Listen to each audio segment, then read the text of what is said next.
Hey Sam, Elisha here. Just responding to your post. You asked me to read your post and see what I think. Honestly, I've been trying to stay away from Facebook recently. Anyway, the first thing I said, I made a video earlier, but it was too long, so I'm trying to shorten it. So the first thing I said in the video that I made was, if Jesus is not in the argument between pro-life and pro-choice, there is no argument, right? If Jesus is not in it, then it's pro-choice, right? But if Jesus is in it, it's pro-life. And here's why. Jesus being in it, Jesus is not just for women. He's not just for men. He's not just for, he's for everyone, right? The good of everyone, what's best for everyone. And most importantly, the fetus, as we call it, everyone's calling it the fetus, right? And without Jesus, I don't think it's possible to see that fetus as a living thing. I don't. I think that's Jesus that makes people see that. That's life right there, right? So that's why Jesus is very important. And it's not, I don't think it's fair to force people to agree with you if they haven't encountered Jesus.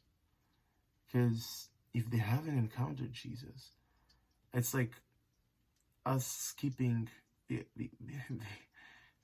steps. We skip A and go right to Z, right? It's not fair, because then like people will be like, what are you talking about? Because they don't understand.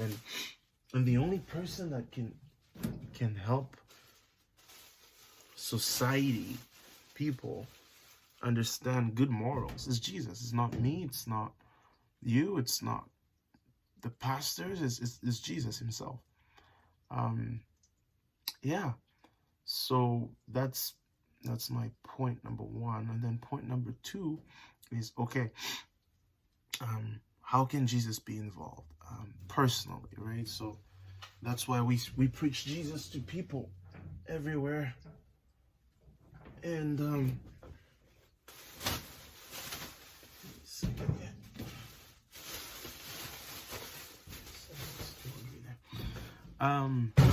ouch. Yeah, and also as a society can choose whether they want to accept Jesus or reject Jesus. So I know that the United States claims that they are founded under God, but my question is, who's that God? Is it Jesus? And yes, there's so many people who say it's Jesus and all that, but when you read more things, it make you question, because there's Freemasons involved, there's cults involved, and things like that. So then the question the United States have to ask themselves is, are we followers of Jesus, or are we not followers of Jesus? And if we're not, then if we're not, then they know what choice they're gonna make. And if they are, they know what choice they're gonna make. So, and having said that, I don't even think it should be like the United States comes out and say, "Oh, we're now followers of Jesus. Everybody should follow Jesus." That's not the way to go, because that's what the early church used to do, is force people to follow Jesus, and see how that worked out. Residential schools and stuff like that. That's not the way, right? And that's not the way Jesus wants us to do things. So, yeah. If Jesus is not in the argument, there is no argument, man. There is no argument. If Jesus is not in the argument, you cannot see a fetus as life. You cannot. It's impossible. And if you say, "Oh, I am pro-life and I'm an unbeliever," but the morals you're basing your choice on is basically comes from the Bible. So that's why I feel like Jesus is the deciding factor. So for me, the solution is, for me, what I can do is preach Jesus.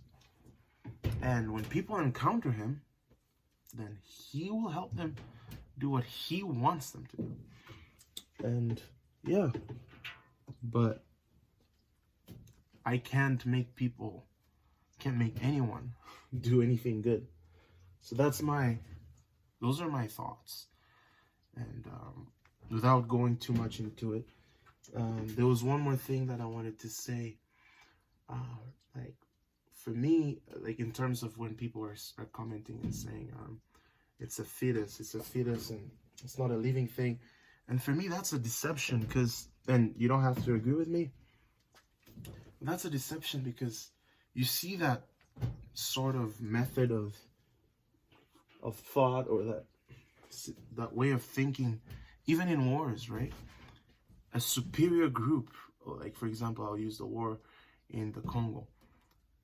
The rebels, who were Rwandese rebels, Tutsi rebels, they were conditioned and trained to see Congolese as cockroaches, less than life, right? So why was that important? So when they think that way, it makes it easier for them to kill Congolese. It just makes it easier, because then they're not thinking that's another human being. They're thinking that's a cockroach. I can step on him, I can kill him, I can do whatever, right? So I think there's a deception that has gone out. Like, I don't know where it originated from. Most people will say science and all that stuff, but I think there's a deception in terms of when people say it's just a fetus, it's not a human being, it's not living yet. I think that's a deception, because then that makes it easier. That just enables people to do abortions, right? But that's just one point that I kind of noticed on the comments. And so when you see a fetus as less than life, it makes it easy. Yeah, same tactics used as war. Anyway, so second point that I wanted to make is, like I told you, I'm pro-life, but I'm not in the way that most people think, in the sense that I agree with some pro-choicers when they say this, when they say that if you're pro-life, you're not just saying pro-birth, but you basically they're advocating for people to take care of the homeless, the poor, the needy, and they're right in saying that. Like, if you're gonna call yourself a pro-lifer, man, you have to go all the way. You have to go all the way. You have to, I don't know, take care of the orphans, because in all honesty, people have gone through so much, people have gone through so much, and it would be unfair. It would be unfair to just dismiss their struggles, their pain, and just be like, oh, you're an evil person because you did this and that and that. I just think that's unfair. I think as a society, we could do better. And I don't think the argument is just pro-choice, pro-life. For me, it's more, it's not even an argument for just the people doing their abortion, right? I think even as a society, like the men, us men, we have to really, really like look at ourselves and how we have failed our sisters, the women. We haven't protected them. We haven't shielded them to the extent we have tried, but in all honesty, we don't treat women right, so yeah, that's embarrassing. And yeah, so I am pro-life, but at the same time, I do listen to the arguments of pro-choices, and I can see why some people would go to the extent of having an abortion, especially if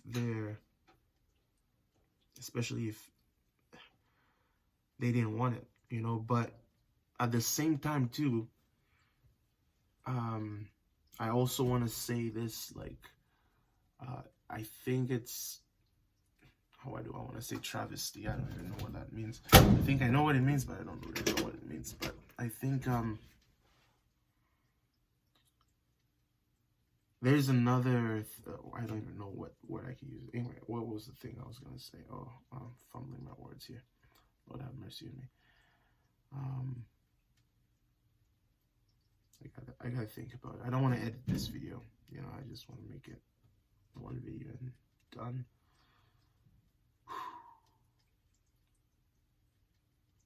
Let me check my points. Jesus is the only way for us to, okay. Point number 2. What was point number 2? Point number 2 is that they do have a solid argument in terms of, yeah. And point number 3, men have to take care. Okay, great. Oh yeah, point number 4 was just because, and this is why I really think that Jesus is the answer to all this. Because if people don't believe in Jesus, then they cannot see that. Because when you believe in Jesus, you understand that he could bring good from a really bad situation, right? And if you don't, then you will never know that. You would never know that. So people who don't believe in Jesus are prone to believe that the situation is bad, let's just end it. It's not good for the kid. Let's just end the life. Let's just end it all. You know, let's forget about it, end it. But when you believe in Jesus, you persevere, even through tough times. You persevere. You're like, hey, this could be the darkest moment. This is so bad, but hey, you know, I'm a persevere. I'm gonna see this thing through, and that cannot come. It cannot come without Jesus. It cannot come, and you cannot. I don't think anyone can force that on anybody. And I actually do want to apologize on behalf of the church, on behalf of Christians, where people have felt like they have been forced to follow a set of rules when they don't even understand. They haven't even had an encounter with the Lord. So that's one thing that I wanted to do.